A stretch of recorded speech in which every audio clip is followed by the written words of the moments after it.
Soyez les bienvenus si vous nous rejoignez sur Média 1 TV pour l'entretien de la rédaction. Nous recevons aujourd'hui Papa Massata Diack, consultant en marketing, ancien chargé de marketing de la sélection nationale de football du Sénégal. Avec lui, nous allons revenir sur l'affaire de corruption qui a mis en cause la famille Diack, en particulier l'ancien président de l'I2AF. Bonjour Papa Massata Diack. Bonjour Alexis. Le tribunal arbitral sportif vous a suspendu à vie. La justice brésilienne ouvre une enquête pour corruption contre vous.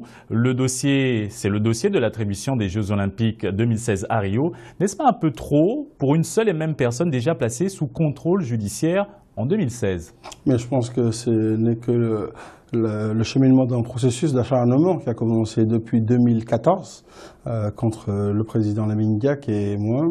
Donc c'est quelque chose qui ne me surprend pas. Mais la décision du tribunal arbitral du sport peut faire objet d'appel. J'ai jusqu'à la fin du mois de septembre pour faire appel de cette décision que je conteste toujours dans la mesure où ils n'ont pas pu établir des faits et avoir des preuves concernant cette accusation de corruption ou de dopage en Russie. Après 22 mois d'enquête, on en est toujours là. Alors aujourd'hui, je vois une enquête ouverte sur l'attribution des Jeux Olympiques. D'abord, je conteste la compétence de l'agence antidopage qui doit enquêter sur des faits de dopage. Et maintenant, ils se donnent le droit de pouvoir enquêter sur l'attribution des championnats du monde alors qu'ils n'en ont aucune compétence juridique. Mais comme l'enquête pénale française se donne le droit de faire l'audit de la gestion de Lamine Diack en 16 ans, j'ai l'impression que ça continue parce qu'ils n'ont pas de preuves. Faute de preuves dans l'affaire de la Russie, on est en train de parler du Brésil. À un moment, ce fut Tokyo 2020. Et on a entendu parler de beaucoup de choses, d'achat de montres à Paris. C'est vraiment un cafouillage extrême au niveau de l'enquête pénale française. Et ils ont pu avoir une commission rogatoire sur le Brésil qui a accepté de coopérer avec eux. C'est la raison pour laquelle il y a tout ce tapage. Et comme vous le voyez, c'est toujours à la veille d'une session du CIO. En 2014, c'était à la veille de la session du CIO à Monaco. En 2015, à la veille de la session du CIO à Kuala Lumpur. Et encore en 2017, à la veille de la session du CIO à Lima. Donc, pour avoir l'actualité, faire un buzz médiatique. Mais jusqu'à présent, après 22 mois d'enquête, j'attends toujours des preuves d'accusation sur l'histoire du dopage de la Russie. Alors, quelle est la vérité, votre vérité, dans tous ces dossiers qui sentent le parfum de scandale? Ma vérité, je l'ai dit depuis le début, ceci est un acharnement d'un groupe d'anglo-saxons qui sont dans le mouvement olympique, dirigé par Richard William Pound et Craig Reddy et Sébastien Coe, qui cherchent à ternir l'image du président Lamine Diack depuis le début. Alors, jusqu'à présent, ils ont fait des accusations par voie de presse. Quand tu as des preuves, Alexis, tu n'as pas besoin de faire des fuites dans la presse. Tu vas directement en enquête, tu confrontes l'accusé, tu sors tes preuves et tu vas en correctionnel, en procès, parce que tu as des preuves. Tu n'as pas besoin de faire un tapage médiatique. J'ai l'impression qu'on a eu une conférence de presse hyper médiatisée à Munich le 14 janvier 2016, nous accusons de tous les noms. Et le procureur financier, qui doit être à équidistance de la partie accusatrice et de la partie accusée, était présente. Donc l'enquête pénale française est biaisée, dans la mesure où celui qui est supposé juger et instruire à charge et à décharge a déjà pris sa position. Donc ceci ne me surprend absolument rien. J'ai nié tous les faits de dopage en Russie. L'accusation sur les Jeux Olympiques de Rio, c'est une farce, dans la mesure où Rio a gagné par 66 voix contre 32. Les Africains étaient 12 à voter. Je ne sais pas où est-ce que Rio a pris 54 voix. Deuxième chose, nous avons eu des accusations sur Tokyo. Mais ils sont allés, ils ont envoyé une commission rogatoire au Japon qui a décliné leur présence sur le territoire japonais. Il leur a dit, vous laissez votre dossier, nous allons interroger par des magistrats japonais nos propres citoyens. Ils l'ont fait. Ils ont été blanchis par un rapport de 27 pages. On n'en entend plus parler. Donc moi, l'enquête pénale brésilienne ou l'enquête de la justice brésilienne ne m'inquiète guère. Alors aujourd'hui, après 23 mois d'enquête, ils retiennent un vieux de 84 ans qui s'appelle Lamine Diack, qui a été président de l'I2AF pendant 16 ans, qui a eu 4 mandats de 4 ans où personne n'a questionné son intégrité ou sa moralité. Le fait de collaborer avec lui, aujourd'hui, il cherche à mettre l'opprobre dans toute sa gestion en essayant de passer par moi. Et ça, je pense que c'est le moment de le contester parce que ça commence à en faire trop. Alors ce scandale semble aller contre un militantisme de près de 60 ans dans le mouvement sportif comme dirigeant, technicien et pratiquant. N'avez-vous pas le sentiment que ces temps de gloire sacrifiés? Mais je pense que ceux-ci sont coutumiers des faits. Je me rappelle d'Amadou Mahtar quand il était dirigeant de l'UNESCO. En quittant, les Américains l'ont traité de tous les noms, même de communiste, parce qu'à l'époque, ils remettaient en cause le nouvel ordre mondial de football. Je pense qu'il y a une dose de racisme dans tout ce qui se passe. Lamine Diack a été vice-président pendant 23 ans et a été président pendant 16 ans. Donc il a fait 39 ans à l'IAF. Tout ce que vous voyez aujourd'hui dans l'athlétisme, c'est lui. Vous n'avez jamais vu un article qui s'attaque à son bilan. Ils passent leur temps à dire on a des soupçons mais sortez-nous les preuves. Arrêtons de parler de soupçons, de faire des articles au conditionnel. Alors ils cherchent, je pense, à bloquer toute initiative d'un Africain à postuler au poste des instances sportives internationales.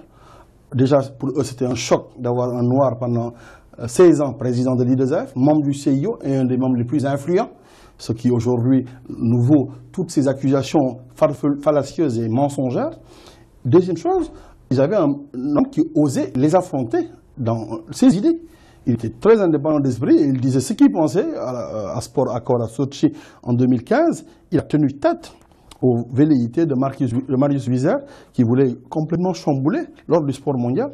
Et c'était le seul CIO à avoir dit je sors du Sport Accord. Donc c'est quelqu'un qui, je pense, aujourd'hui, les gens sont en train de chercher à prendre une revanche sur lui. Alors, s'il y a une cabale, d'où vient-elle? Du Sénégal ou d'ailleurs?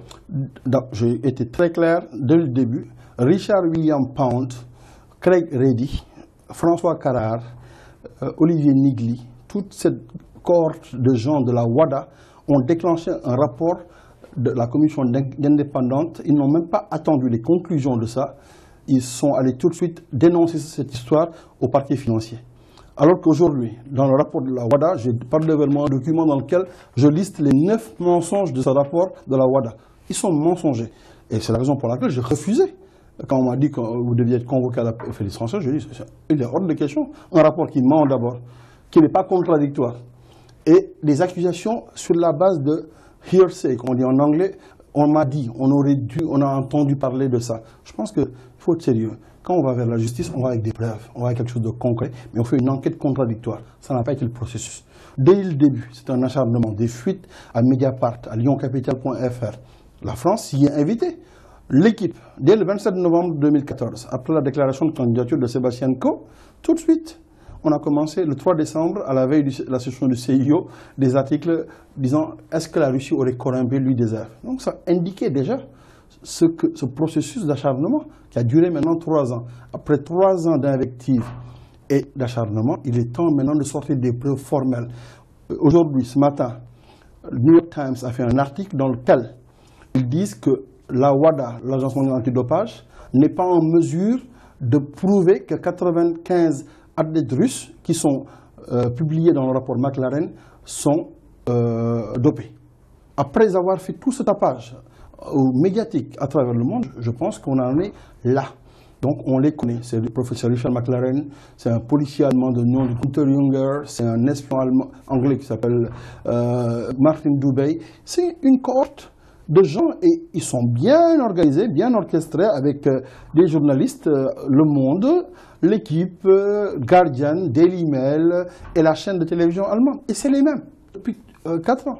Alors le tribunal arbitral du sport vous a suspendu à vie.